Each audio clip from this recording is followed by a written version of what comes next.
Hello, কোথায় আছে? জানো না নাকি স্কুলের রেজাল্ট দিতে এসছি। কদিন যায় রেজাল্ট দিতে? সেদিন গালি যে। সেদিন পাইনি।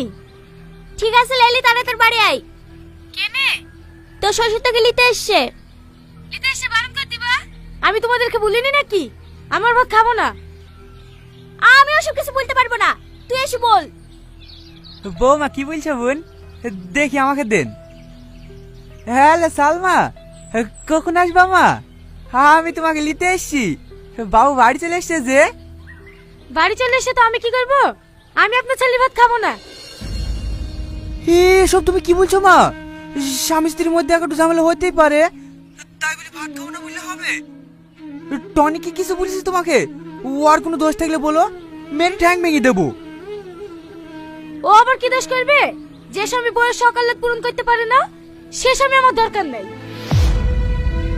ডিভোর্স পেপার পাঠিয়ে দেবো। আপনার ছেলেকে সই করে দিতে বলবেন। আমি আর আপনার ছেলে ভাত খাবো না। রাখছি। হ্যালো হ্যালো হ্যালো বৌমা, ফোনটা মনে হয় কেটে গেল। বোন আর একবার ফোনটা লাগিয়ে দেন না।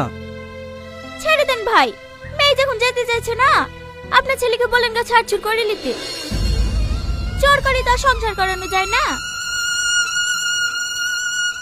এই সামের চ। আর একবার বৌমাকে ফোনটা লাগিয়ে দিলে হতো না? কি বারবার অপমানের যাচ্ছি? ওরা বলছে তো ডিভোর্স দিয়ে দেবো। দেশে কি মেয়ের অভাব নাকি? চ, অতি ভালো মেয়ের সাথে সেলিব্রিটি দিয়ে দেবো।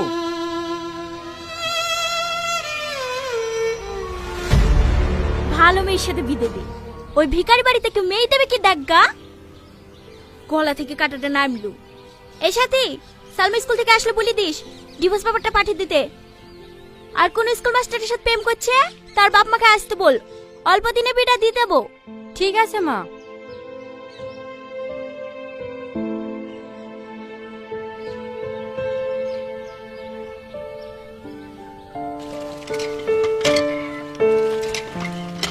কি গো, একা আসছো যে?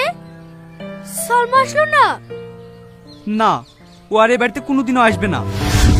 কেনে? আমরা নাকি গরিব, আমার ছেলে নাকি সকালে আর কিছু পূরণ করতে পারে না, তাই ওরা ডিভোর্স চাইছে।